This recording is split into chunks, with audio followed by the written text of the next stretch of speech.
आप चाहे 12th का एग्जाम दे रहे हो या नीट का एग्जाम दे रहे हो या जेई का एग्जाम दे रहे हो, उस एग्जाम में ऑर्गेनिक केमिस्ट्री में एक बहुत ही इंपॉर्टेंट रूल है, वो है मार्कोनी-काफ रूल। उससे क्वेश्चंस आते जरूर हैं। अगर हम मार्कोनी-काफ रूल के कॉन्सेप्ट को सीख लें तो हमें तुरंत समझ में आ जाएगा कि किस रिएक्शन पर यह रूल अप्लाई होगा और कहाँ अप्लाई नहीं होगा और उसका सही प्रोडक्ट क्या बनेगा। ठीक है, तो आइए स्टार्ट करते हैं मार्कोनी-काफ के रूल को। देखो, मार्कोनी-काफ रूल एडिशन रिएक्शन पे अप्लाई होता है। Apply on addition reaction,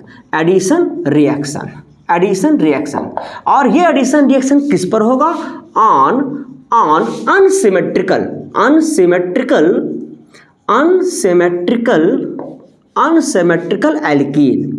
unsymmetrical alkene, यानी ऐसे एल्कीन जिनको हम दो इक्वल पार्ट में डिवाइड ना कर सके। जैसे देखो यहाँ पर CH2 डबल बॉन्ड CH2 लिया, आप इस एल्कीन को दो इक्वल पार्ट में डिवाइड कर सकते हो।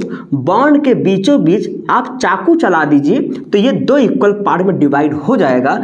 तो ये एल्कीन कैसा है? सिमेट्रिकल है। कैसा है बेटा? सिमेट्रिकल है। ऐसे एक एग्जाम्पल और देखो CH3 CH double bond CH3। यहाँ देखिए, यहाँ पर भी आप डबल बॉन्ड के बीचों बीच अगर काटोगे ना तो दो इक्वल पार्ट में ये बढ़ जाएगा। तो ऐसे एल्कीन क्या कहलाते हैं? Symmetrical alkene. क्या कहलाएंगे बेटा? Symmetrical alkene. और ऐसे एल्कीन जिनको दो इक्वल पार्ट में डिवाइड नहीं कर सकते हो, जैसे ये देखिए CH3 CH double bond CH2, तो ऐसे एल्कीन को कहेंगे अनसिमेट्रिकल एल्कीन। आप कहीं से भी इसको काटो, चाहे आप इस तरह से काटिए, चाहे यहाँ से काटो, चाहे ऐसे काटो, कभी भी ये दो इक्वल पार्ट में डिवाइड नहीं होगा। तो ऐसे एल्कीन को हम कहते हैं अनसिमेट्रिकल एल्कीन। तो ये मैंने लिखा है क्या बेटा? प्रोपीन। ये एग्जाम्पल क्या है? प्रोपीन का। तो मैं यहाँ लिख दे रहा हूँ प्रोपीन। ये और मार्कोनी-काफ इन्हीं जैसे एल्कीन पर एडिशन रिएक्शन को समझाता है, सिखाता है और बताता है कि मोर स्टेबल प्रोडक्ट कौन सा बनेगा। अगर हम इस पर रिएजेंट ले लें, अटैकिंग रिएजेंट, तो मैंने यहाँ पे लिया है बेटा अटैकिंग रिएजेंट हाइड्रोजन ब्रोमाइड ले लिया। आप यहाँ पे HCl भी ले सकते हो, हाइड्रोजन आयोडाइड भी ले सकते हो, वाटर भी ले सकते हो, मतलब जो इस पर ऐड कर सके वो कोई रिएजेंट यहाँ पर ले सकते हो। और यहाँ पे मैंने इसके अलावा कुछ भी नहीं लिखा, यानी कि अगर एंटी मार्कोनी-काफ में देखोगे तो वहाँ पैरोक्साइड मिलेगा। वो पैरोक्साइड का क्या रोल होता है वो आगे हम लोग समझेंगे। यहाँ पर अभी हमने केवल क्या लिया है? ये रिएजेंट लिया हुआ है और ये हमारा रिएक्टेंट है, अनसिमेट्रिकल एल्कीन है। तो मार्कोनी बाबा ये कहते हैं कि ये ब्रोमीन कैसा होता है बेटा? नेगेटिवली चार्ज स्पीशीज होता है, कि मोल इलेक्ट्रोनेगेटिव होते हैं। और ये हाइड्रोजन कैसा होता है? पॉजिटिवली चार्ज स्पीशीज होता है। तो मार्कोनी-काफ कहता है कि ये जो नेगेटिव वाला पार्ट है, यानी ये जो नेगेटिव वाला पार्ट है जिसे हम न्यूक्लियोफाइल कहते हैं, ये अटैक करेगा ऐसे कार्बन पर जहां नंबर ऑफ हाइड्रोजन क्या हो? कम हो। मतलब कि लेसर नंबर ऑफ हाइड्रोजन पर के कार्बन पर क्या करेगा? अटैक करेगा। यानी जिस कार्बन पर नंबर ऑफ हाइड्रोजन कम होगा, और कौन सा carbon? Double bonded carbon atom. तो डबल बॉन्डेड कार्बन के उस पार्ट पर अटैक करेगा जहां पर नंबर ऑफ हाइड्रोजन कम होगा। यानी कि इस डबल बॉन्डेड कार्बन पर एक हाइड्रोजन है और इस डबल बॉन्डेड कार्बन पर दो हाइड्रोजन है, तो ये नेगेटिव कहाँ जाएगा? यहाँ आएगा। और जब यहाँ आएगा तो पॉजिटिव कहाँ जाएगा बेटा? ये पॉजिटिव वाला पार्ट कहाँ जाएगा? आपके जहां नंबर ऑफ हाइड्रोजन ज्यादा होंगे। तो इस तरीके से यहाँ जो मेजर प्रोडक्ट बनने वाला है, बेटा CH3 CHBr एंड CH3, ये बनेगा आइसोप्रोपाइल ब्रोमाइड। अगर यहाँ पर उसका उल्टा कर दें, अगर ब्रोमीन यहाँ पे ऐड हो जाए, और ऐड होते भी हैं, ऐसा नहीं है कि पूरा 100% यही बनेगा। अगर यहाँ पे चला जाता है तो इसका जो प्रोडक्ट बनेगा बेटा, ये बन जाएगा CH3 और H कहाँ जाएगा? H यहाँ पर आएगा जहाँ पर नंबर ऑफ हाइड्रोजन कम है, तो यहाँ पर मैंने लिख दिया CH2 और ये बन गया CH2 और ये ब्रोमीन। तो ये प्रोडक्ट जो होता है आइसोप्रोपाइल ब्रोमाइड, ये मेजर प्रोडक्ट होता है अकॉर्डिंग टू मार्कोनिकॉफ, और ये कैसा होता है, माइनर प्रोडक्ट होता है अकॉर्डिंग टू मार्कोनिकॉफ। इसके पीछे रीजन क्या है, इसके पीछे कारण क्या है? हम सभी जानते हैं कि जिसकी स्टेबिलिटी ज़्यादा होगी उसका मेजर प्रोडक्ट बनेगा, यानी कि स्टेबल जो इंटरमीडिएट स्टेबल होगा, स्टेबल इंटरमीडिएट जिसकी स्टेबिलिटी ज़्यादा होगी तो वो मेजर प्रोडक्ट बनाएगा। वो कैसा बनाएगा, मेजर प्रोडक्ट। तो कौन सा इंटरमीडिएट इसका स्टेबल होगा, उसको समझने के लिए हम इस पर अटैक कराएंगे, और अटैक करा के एडिशन रिएक्शन की जो मैकेनिज्म है उससे हम लोग को तुरंत समझ में आ जाएगा कि वो मेजर प्रोडक्ट कैसे मिला। अगर हम यहाँ देखें बेटा यहाँ देखो CH3 मैंने यहाँ पे ले लिया प्रोपाइन, ये प्रोपीन लिया, और यहाँ पे एडिशन कराया पहले किसका, H+ का, क्योंकि HBr किस पे ब्रेक करेगा बेटा, ये ब्रेक करेगा H+ एंड ब्रोमाइड आयन में। तो ये जो इलेक्ट्रोफाइल है पहले ये अटैक करेगा, और जब इलेक्ट्रोफाइल अटैक करेंगे तो मैं यहाँ दो तरीके से अटैक करना सिखा रहा हूँ। पहले यहाँ पे नंबर ऑफ हाइड्रोजन जहाँ ज़्यादा है वहाँ पर, और जहाँ नंबर ऑफ हाइड्रोजन कम है वहाँ पर। अगर इसको यहाँ पे अटैक करना है तो पाई बॉन्ड के दोनों इलेक्ट्रॉन को हमको यहाँ शिफ्ट करना पड़ेगा। यहाँ पे हेट्रोलिटिक बॉन्ड फिशन होगा, बॉन्ड के दोनों इलेक्ट्रॉन इस कार्बन पे आएंगे तो यहाँ पे कौन सा चार्ज होगा, नेगेटिव, यहाँ क्या होगा, पॉजिटिव। और H+ चूंकि ये क्या है बेटा, इलेक्ट्रोफाइल है, ये इलेक्ट्रोफाइल कहाँ जाना पसंद करेगा, जहाँ पे नेगेटिव हो, यानी जब ये बॉन्ड टूटेगा तो दोनों इलेक्ट्रॉन इस कार्बन पे आएंगे और H+ यहाँ पे जाएगा तो क्या बनेगा, पहले देखो यहाँ पे बन जाएगा बेटा CH3 और CH+ यहाँ प्लस आ जाएगा, क्योंकि दोनों बॉन्ड इलेक्ट्रॉन इस कार्बन पे जा रहे हैं, तो ये बन जाएगा CH3, ठीक। और फिर यही नेगेटिव जाकर यहाँ पे अटैक कर देगा। अच्छा, दूसरा कंडीशन देखो, इसी में ही समझ लीजिए, अगर मान लो H+ को यहाँ पे अटैक करना होता तो बॉन्ड इलेक्ट्रॉन को मैं यहाँ से घुमाता ऐसे लाता, ठीक है, यहाँ पर एक ही बॉन्ड को लेके चल लेंगे। मान लो इधर न घुमा के हम यहाँ से इसको ऐसे घुमा रहे हैं, ठीक है, और लिखा हूँ, और लिख के बता रहा हूँ, ये वाला जो एरो गया है ये और है। देखो जब भी फुल एरो बनाते हैं ये ऐसे एरो बनाते हैं जिसमें दोनों ही पार्ट दिखाते हैं, ठीक है। इसका जो आपका निडल, ये जो एरो वाला पार्ट होगा आगे वाला, तो अगर पूरा है तो इसका मतलब दोनों इलेक्ट्रॉन ट्रांसफर हो रहे हैं। अगर हम यहाँ पे हाफ एरो बनाते तो इसका मतलब एक इलेक्ट्रॉन यहाँ पे शिफ्ट होगा। यहाँ पूरा एरो है तो दोनों इलेक्ट्रॉन शिफ्ट होंगे। तो इस टाइप की फिशन कहते हैं heterolytic fission, heterolytic bond fission. और इस टाइप से जो फिशन होगा उसे कहेंगे होमोलिटिक फिशन। होमो मतलब इक्वली डिस्ट्रीब्यूट, यानी अपना अपना इलेक्ट्रॉन को अलग होंगे।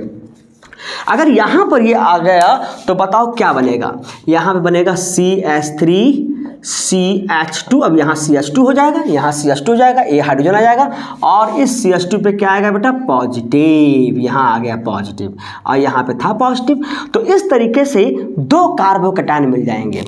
ये कार्बोकैटायन कहलाएगा 2 डिग्री कार्बोकैटायन, 2 डिग्री कार्बोकैटायन, और ये है बेटा 1 डिग्री कार्बोकैटायन, 1 डिग्री कार्बोकैटायन। और 1 degree carbocation is a less stable, come stable होता है। इसको नोट कर लीजिएगा, अच्छा इसको नोट कर लीजिएगा। देखो 1 degree carbocation is a less stable, तो जो लेस स्टेबल होगा तो माइनर प्रोडक्ट बनाएगा, लेस प्रोडक्ट बनाएंगे। कैसे है इसको समझा देता हूँ। देखो CH3 CH2 plus, this is a 1 degree carbocation, and this is a CH plus and CH3, this is a 2 degree carbocation, this is a more stable। अब इसकी स्टेबिलिटी को बताएं कैसे, ऐसे बहुत केस मिलेंगे, तो हमें कैसे पता चलेगा कि कौन स्टेबल है और कौन अनस्टेबल है। देखो यहाँ पर बेटा ये 1 डिग्री है, तो 1 डिग्री का मतलब क्या हुआ कि ऐसा कार्बन जो एक कार्बन के साथ जुड़ा हो, ऐसा कार्बन जो एक कार्बन के साथ जुड़ा हो उसे 1 डिग्री कार्बन कहते हैं। और 1 डिग्री पर अगर पॉजिटिव चार्ज है तो इसे कहेंगे 1 डिग्री कार्बोकैटायन। कार्बो का मतलब कार्बन, कैटायन मतलब पॉजिटिव, कैटायन मतलब पॉजिटिव। अब यहाँ देखो, यहाँ पे 2 डिग्री कार्बोकैटायन है। 2 डिग्री कार्बोकैटायन क्यों है? क्योंकि यहाँ 2 डिग्री पर क्या है, 2 डिग्री कार्बन पर क्या है, पॉजिटिव चार्ज है। 2 डिग्री कार्बन क्या होता है? ऐसा कार्बन जो 2 कार्बन के साथ जुड़ा हो उसे कहते हैं 2 डिग्री कार्बन, और उस पर पॉजिटिव है तो इसे कहते हैं 2 डिग्री कार्बोकैटायन। आप समझते हैं इसकी स्टेबिलिटी। देखो इसकी स्टेबिलिटी बहुत आसानी से आप हाइपर कॉन्जुगेशन की हेल्प से बता सकते हो, जो कि बहुत आसान है। और भी स्टेबिलिटी बता सकते हैं, इलेक्ट्रॉन डोनेटिंग ग्रुप की वजह से बता सकते हो कि यहाँ पर इलेक्ट्रॉन डोनेटिंग ग्रुप जुड़ा हुआ है जो पॉजिटिव को स्टेबलाइज करता है।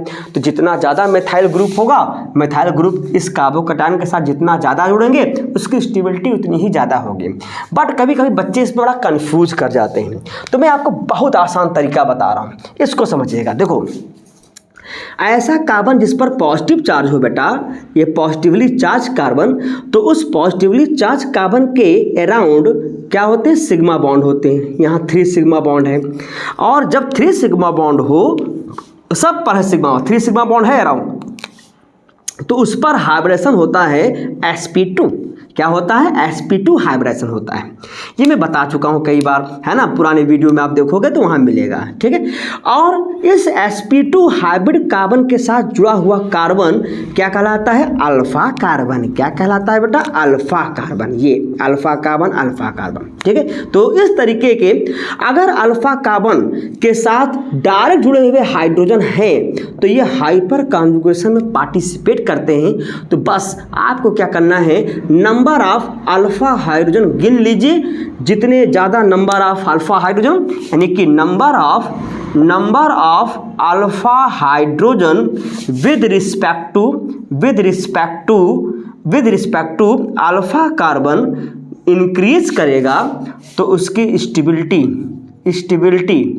स्टेबिलिटी क्या होगी बेटा? इंक्रीज करेगी। स्टेबिलिटी इंक्रीज करेगी, और जिसकी स्टेबिलिटी इंक्रीज करेगी तो मतलब वो मेजर प्रोडक्ट बनाएगा। कौन से प्रोडक्ट बनाएगा? मेजर, ज़्यादा प्रोडक्ट बनाएगा। चलो गिनते हैं, समझते हैं, और किसी कोई दिक्कत हो कमेंट करिएगा, बताइएगा कि sp2 हाइब्रिड कार्बन कैसे हुआ ना, कि sp2 हाइब्रिडेशन कैसे हुआ, जरा कमेंट करके बताना, तो मज़ा आएगा, समझ में आ जाएगा। नहीं आएगा तो बताना हमको, ठीक है। तो चलो गिनते हैं।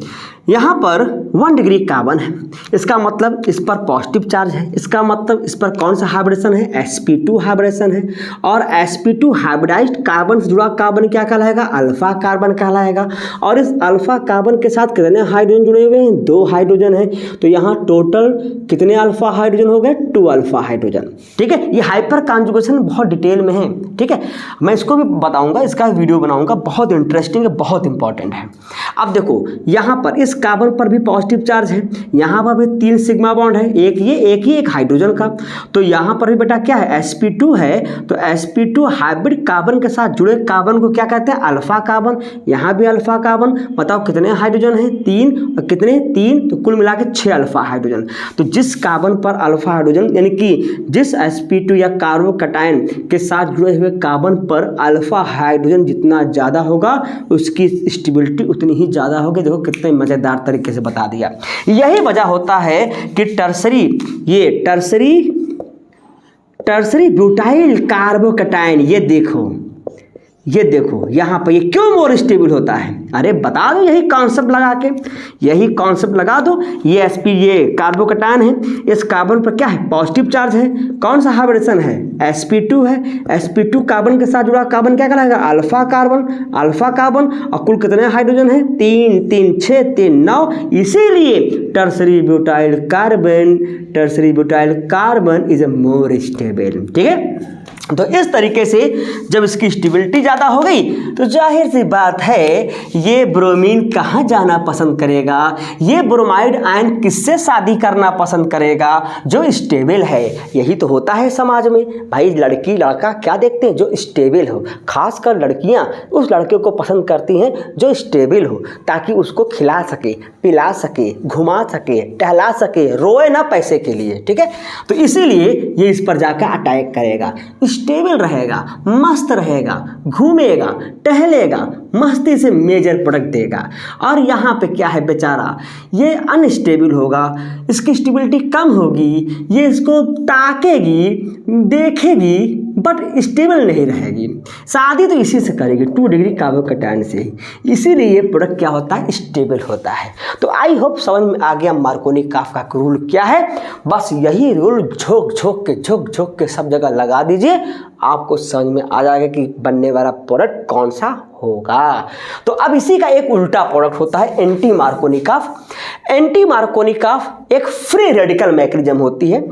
यहाँ तो कार्बो के यहाँ पे तो पॉजिटिवली चार्ज स्पीशीज अटैक कर रहा है, यानी कि इलेक्ट्रोफाइल न्यूक्लियोफाइल अटैक कर रहे हैं।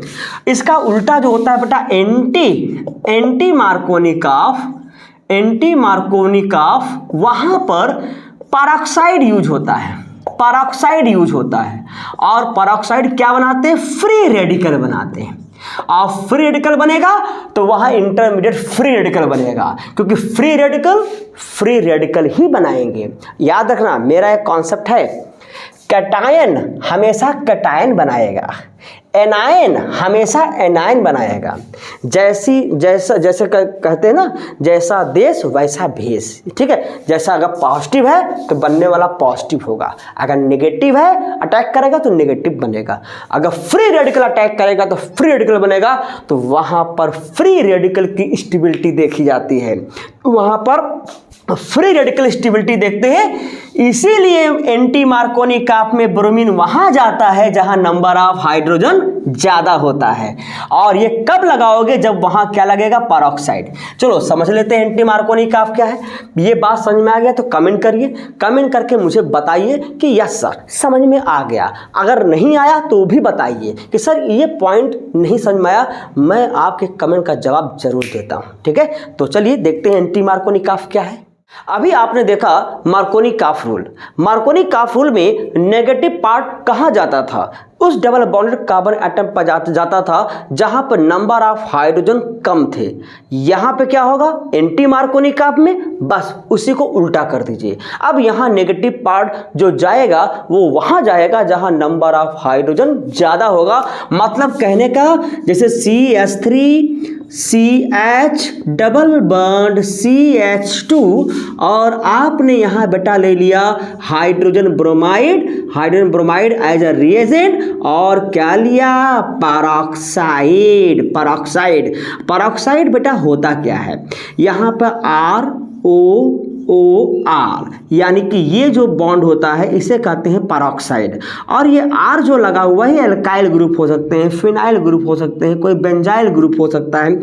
मतलब ये वाला बॉन्ड आपको दिखना चाहिए, दिस इज कॉल्ड पैरोक्साइड। इसके प्रेजेंस में अब ये ब्रोमीन वहां जाएगा, ये नेगेटिव वाला पार्ट वहां जाएगा जहां पे नंबर ऑफ हाइड्रोजन ज्यादा होंगे। और ये हाइड्रोजन कहाँ जाएगा, ये हाइड्रोजन वहां जाएगा जहां नंबर ऑफ हाइड्रोजन कम होंगे। मतलब किसका उल्टा, मार्कोनी-काफ के उल्टा। तो हमारा जो फाइनल प्रोडक्ट बनने वाला है वो बनेगा CH3CH, और यहाँ पे बेटा आ गया H, और ये बन गया CH2, और यहाँ आ गया ब्रोमीन। ऐसा क्यों ऐसा होता है, इसके पीछे रीजन है कि यहाँ पर जो पैरोक्साइड है ये फ्री रेडिकल रिलीज करता है, यानी फ्री रेडिकल फॉर्म करता है। तो due to addition of free radicals on double bond, और डबल बॉन्ड पर फ्री रेडिकल एडिशन की वजह से ऐसा होता है। और वो फ्री रेडिकल बनाएगा कौन, और ये फ्री रेडिकल बनाता है peroxide in the presence of peroxide. इसी को बताया था खरैस वाज अ साइंटिस्ट। इन्होंने इसको पूरी मैकेनिज्म से एक्सप्लेन किया था। यहाँ पर जो हम लोग पैरोक्साइड यूज करते हैं बेटा, वो यूज करते हैं बेंजोइल पैरोक्साइड। क्या होता है स्ट्रक्चर, देखो ये बेंजीन हो गई, C6H5, C double bond O O C double bond O C6H5। तो यहाँ पर पेरोक्साइड ले लीजिए, हाई टेम्परेचर ले लीजिए, हाई टेम्परेचर पर भी यही आपका क्या होगा बेटा, एंटी मार्कोनिकॉफ रिएक्शन होगा। और या एक बात और मज़ेदार बात है, यहाँ पर पेरोक्साइड इफेक्ट या anti Markovnikov addition reaction, anti Markovnikov rule only hydrogen bromide में ही शो होगा, बिकॉज ये एक्सोथर्मिक रिएक्शन होता है, एक्सोथर्मिक प्रोसेस होता है बेटा, एक्सोथर्मिक प्रोसेस होता है। कब? जब आप हाइड्रोजन ब्रोमाइड लोगे। यहाँ पर HCl और हाइड्रोजन आयोडाइड ये anti Markovnikov rule, anti Markovnikov reaction या रूल फॉलो नहीं करेंगे। पूछो क्यों? क्योंकि ये होते हैं एक्सोथर्मिक। कैसे होते हैं? ये सॉरी एंडोथर्मिक, ये तो एक्सोथर्मिक हो गया ना, तो ये एंडोथर्मिक, तो यानी कि ये उल्टा हीट निकालेंगे नहीं, ये एब्जॉर्व करेंगे। और दुनिया जानती है कि जहाँ जहाँ पर रिएक्शन में हीट रिलीज होते हैं, बॉन्ड बनने पर हीट रिलीज होता है, वो क्या होते हैं, प्रोडक्ट क्या होते हैं, स्टेबल होते हैं। तो यानी कि HBr लेंगे तो वो एक्सोथर्मिक प्रोसेस होगा, उस केस में एनर्जी रिलीज होगी तो स्टेबिलिटी बढ़ेगी। तो यही वजह होता है कि एंटी मार्कोनिकॉफ के जितने रिएक्शन देखते हो वहां पर हाइड्रोजन ब्रोमाइड ही लेके चलते हैं, HCl और हाइड्रोजन आयोडाइड लेकर नहीं चलते। और यहाँ फ्री रेडिकल से ये एडिशन रिएक्शन कैसे हुआ और समझते हैं, थोड़ा सा समझते हैं, इसको नोट कर लीजिएगा, इसको नोट कर लीजिएगा बेटा, बहुत ईजी है, ये बहुत ईजी है। यानी कि फ्री रेडिकल एडिशन रिएक्शन है ना, तो फ्री रेडिकल एडिशन रिएक्शन में यहाँ पर भी मोर स्टेबल इंटरमीडिएट बनेगा। जैसे देखो बेटा, यहाँ पे मैंने लिया benzoyl peroxide C6H5 C double bond O and O C6H5। This is called benzoyl peroxide, benzoyl peroxide, ठीक है। और जब ये ब्रेक करेगा बेटा यहाँ पर, तो यहाँ से होमोलिटिक फिशन होगा।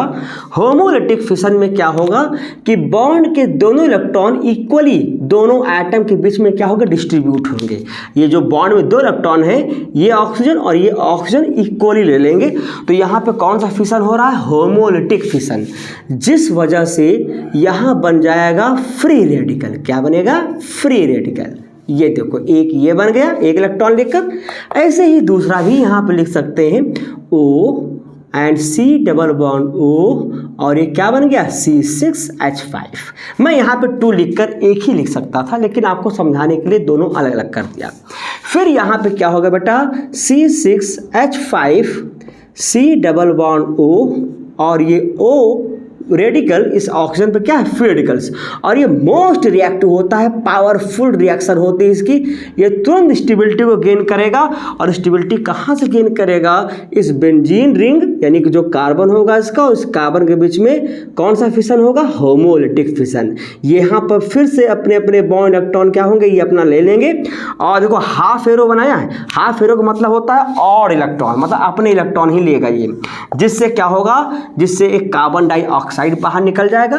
ये फ्री रेडिकल देखो कैसे होगा, देखो समझो, पूरा समझो, भागो नहीं, भाग गए तो भाग जाएगा, ठीक है, कोई दिक्कत नहीं है, समझो इसको। देखो यहाँ पर फ्री रेडिकल है, ये फ्री रेडिकल जो यहाँ पे होमोलिटिक बॉन्ड के फिशन से आया हुआ है, और यहाँ पे एक फ्री रेडिकल तो है ही है, तो ये दोनों मिलकर बॉन्ड बना लेंगे। ये दोनों मिलकर क्या बनाएंगे बेटा, बॉन्ड बनाएंगे। कभी भी नेवर कार्बन पर अगर ये फ्री रेडिकल हो, एक एक इलेक्ट्रॉन यहाँ का प्रेजेंट हो, तो ये तुरंत यहाँ पे एक बॉन्ड को फॉर्म करेंगे, और यहाँ बन जाएगा फिनाइल फ्री रेडिकल, जो कि हाईली अनस्टेबल होगा, और यही फ्री रेडिकल्स HBr पे अटैक कर देगा। ये देखो HBr पर अटैक किया, जब इस पर ये अटैक करेगा तो यहाँ पर भी फ्री रेडिकल बनेंगे, क्योंकि फ्री रेडिकल हमेशा फ्री रेडिकल ही बनाएगा कि उसको और इलेक्ट्रॉन चाहिए, एक इलेक्ट्रॉन चाहिए। तो ये हाइड्रोजन फ्री रेडिकल और ये फ्री रेडिकल मिलकर बना लेंगे बेंजीन, जो कि स्टेबल हो जाएंगे, और यहाँ बन जाएगा बेटा क्या, ब्रोमीन फ्री रेडिकल। अब ये ब्रोमीन फ्री रेडिकल्स अटैक कर देगा किस पर, अनसिमेट्रिकल एल्कीन पर। ये देखो खटाखट देखो फटाफट, ये अनसिमेट्रिकल एल्कीन है और ये ब्रोमाइड आयन इस पर अटैक करेगा। हमने क्या बताया, फ्री रेडिकल हमेशा फ्री रेडिकल बनाएगा। जैसे ही फ्री रेडिकल इस पर अटैक करेगा तो पाई बॉन्ड जो होंगे उनमें होमोलिटिक फिशन होगा, क्योंकि पूरी मैकेनिज्म फ्री रेडिकल है तो फ्री रेडिकल ही बनेगा, यहाँ पे कैटायन और एनायन नहीं बनेगा। जैसे ही फ्री रेडिकल इस पर अटैक करेगा बेटा तो होगा क्या कि इनमें भी होमोलिटिक फिशन होगा, ये अपने अपने इलेक्ट्रॉन लेकर अलग हो जाएंगे। तो यहाँ पे दो फ्री रेडिकल बनते हैं, देखो कैसे होता है, यहाँ पर बनते कैसे हैं। देखो अगर ये ब्रोमीन फ्री रेडिकल्स अगर यहाँ पे ऐड हो गया, यहाँ पे ऐड हो गया, CH2 पे ऐड हुआ, देखो CH3CH, तो ये फ्री रेडिकल बनेगा और CH2Br ये बन जाएगा। और अगर ये फ्री रेडिकल्स यहाँ पे ऐड किया तो, यानी ये फ्री रेडिकल्स अगर यहाँ पे ऐड किया तो बेटा हाफ एरो बना रहा हूँ क्योंकि एक ही इलेक्ट्रॉन है, और करके लिख दिया। अगर यहाँ पे ऐड कराओगे तो ये बना लेगा बेटा, ये बना लेगा CH3CHBr ब्रोमीन और CH2 फ्री रेडिकल। देखो फ्री रेडिकल्स यानी कि जिस कार्बन पर ऑड इलेक्ट्रॉन हो, फ्री रेडिकल हो, वो उस कार्बन का हाइब्रिडेशन क्या होता है, sp2। इसका मतलब यहां पर है sp2 हाइब्रिडाइजेशन। कौन सा हाइब्रिडेशन, sp2 हाइब्रिडाइजेशन। और sp2 हाइब्रिडेशन से जुड़ा हुआ कार्बन क्या कहलाता है, अल्फा कार्बन। कौन सा कार्बन, अल्फा कार्बन। बताओ कितने hydrogen, 5 alpha hydrogen, 5 alpha hydrogen. यहाँ पे आओ, ये है sp2 हाइब्रिड कार्बन, और sp2 हाइब्रिड कार्बन से जुड़ा कार्बन क्या कहलाएगा, अल्फा कार्बन। बताओ कितने हाइड्रोजन, 1 अल्फा हाइड्रोजन। तो जाहिर सी बात है कौन स्टेबल है इनमें, कौन सा स्टेबल, कौन सा फ्री रेडिकल इसमें स्टेबल होगा, ये वाला मोर स्टेबल होगा। कहाँ, जहां ब्रोमीन कहाँ गया है, CH2 पर, यानी कि जहां नंबर ऑफ हाइड्रोजन क्या है, ज्यादा है। यानी कि मार्कोनी काफ का उल्टा हो गया। वहां पे मार्कोनी काफ में ब्रोमीन वहां जाता था, नेगेटिव आयन था वहां पर, तो वहां जाता था जहां पर नंबर ऑफ हाइड्रोजन कम थे। लेकिन यहां पर कहां गया, जहां नंबर ऑफ हाइड्रोजन ज्यादा है, क्योंकि यहां जाने पर ही मोर स्टेबल क्या बनता है बेटा, फ्री रेडिकल बनता है। यानी कि ये हो गया बेटा क्या, free radical carbon, free radical यानी कि 2 डिग्री फ्री रेडिकल बन गया। Free radical 2 degree free radical मतलब सेकेंडरी कार्बन, सॉरी 2 डिग्री का मतलब हुआ कि एक कार्बन 2 कार्बन के साथ जुड़ा है, उस पर और इलेक्ट्रॉन है, यानी कि उस पर आपका क्या रेडिकल्स है। तो 2 degree free radical is more stable. अब क्या होगा, जब यहाँ स्टेबल है, ये मोर स्टेबल है, तो नेक्स्ट प्रोसेस क्या होगा मैं यहाँ बता दे रहा हूँ, समझ लीजिए। नेक्स्ट प्रोसेस में अब HBr, नया HBr इस पर अटैक कर देगा। ठीक, देखो कैसे अटैक करेगा। यहाँ पे इसको उठा लीजिए, ये है CH3 and CH free radicals and CH2Br। अब यहाँ HBr आएगा, फिर से हाइड्रोजन ब्रोमाइड अटैक करेगा, और ये फ्री रेडिकल जब इस पर अटैक करेगा तो यहाँ पर क्या होगा, होमोलिटिक बॉन्ड फिशन होगा। ये होमोलिटिक बॉन्ड फिशन करेंगे, बॉन्ड टूटेगा, इलेक्ट्रॉन इक्वली बराबर बराबर यहाँ शेयरिंग करेंगे, और ये हाइड्रोजन फ्री रेडिकल लपक के कहाँ जाएगा बेटा, ये इसके साथ जुड़ जाएगा, और ये बना लेगा क्या, CH3 CH2। ये H यहाँ पर लिख दिया है ऐसे, क्योंकि ये फ्री रेडिकल यहाँ जो बनेगा और ये वाला फ्री रेडिकल दोनों मिलकर क्या बनाएंगे, बॉन्ड बनाएंगे, और CH2Br। This is a major product. कौन सा प्रोडक्ट, मेजर प्रोडक्ट। बताओ कोई दिक्कत, क्यों बनाया मेजर प्रोडक्ट, क्योंकि इसकी मैकेनिज्म होती है फ्री रेडिकल मैकेनिज्म, और 2 degree free radical is more stable then 1 degree free radicals. यही वजह होता है कि एंटी मार्कोनिकॉफ के रूल को फॉलो करता है। और यहाँ पर चेक कर लीजिएगा कि उस एडिशन रिएक्शन में पेरोक्साइड है कि नहीं है। अगर पेरोक्साइड नहीं है तो मार्कोनिकॉफ लगाओ, और अगर पेरोक्साइड है तो फिर एंटी मार्कोनिकॉफ के रूल को फॉलो करिए। बहुत से क्वेश्चंस हैं मेरे पास, जल्दी जल्दी मैं आपको करा देता हूँ, सब बोर्ड के एग्जाम में है। अब आपके कोई प्रॉब्लम नहीं होगी, क्वेश्चन देखो, समझो और फिर उसके आंसर लिखिए। रिएक्शन रटने से जिंदगी नहीं बनेगी, रिएक्शन को समझने से बनेगी, कॉन्सेप्ट को सीखने से बनेगी। ओके, तो चलो एक दो क्वेश्चन कर लेते हैं फटाफट। तो यहाँ पर मैंने दो रिएक्शन लिखे हुए हैं और दोनों रिएक्शन आपके एनसीईआरटी के बुक के हैं। एनसीईआरटी के क्वेश्चन बहुत लाजवाब हैं। पहले आप एनसीईआरटी के क्वेश्चन को सॉल्व करिए, और एनसीईआरटी का क्वेश्चन आपने सॉल्व कर लिया तो कोई दूसरी बुक पढ़ने की ज़रूरत नहीं है।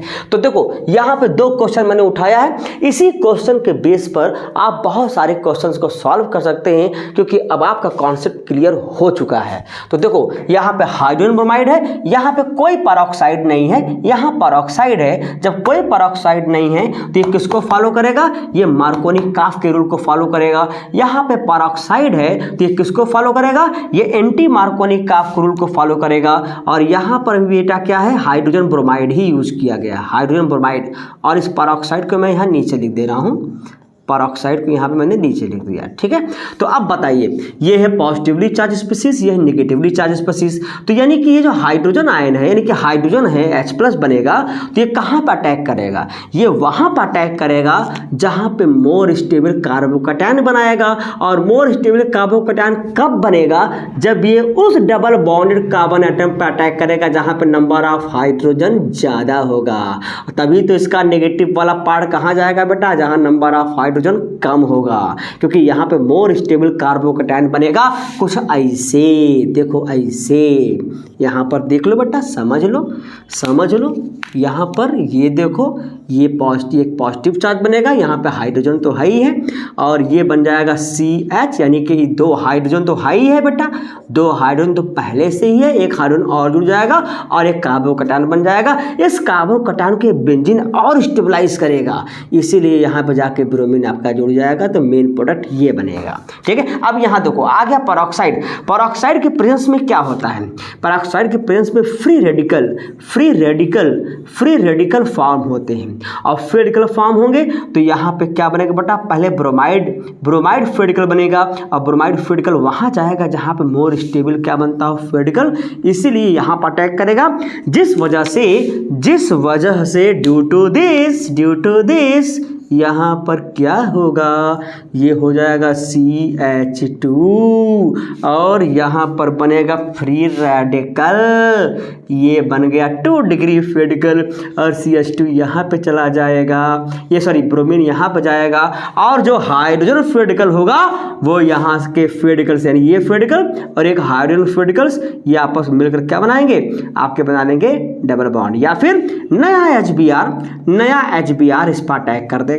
यहाँ पर मान लो ये फ्री रेडिकल है बेटा, मैकेनिज्म बताया ना अभी आपको, ये यहाँ पर है, तो इसका एक इलेक्ट्रॉन ये जाकर यहाँ पर ऐड कर जाएगा, इसका एक इलेक्ट्रॉन, ये फ्री रेडिकल हाफ एरो बना है, इसका मतलब एक इलेक्ट्रॉन आएगा, और एक इलेक्ट्रॉन कहाँ चला जाएगा, ब्रोमीन के पास, यानी कि यहाँ पर ब्रोमीन फ्री रेडिकल निकल जाएगा, जो अगले रिएक्शन को रिपीट कर देगा। अभी जो मैंने बताया वही चीज़ है।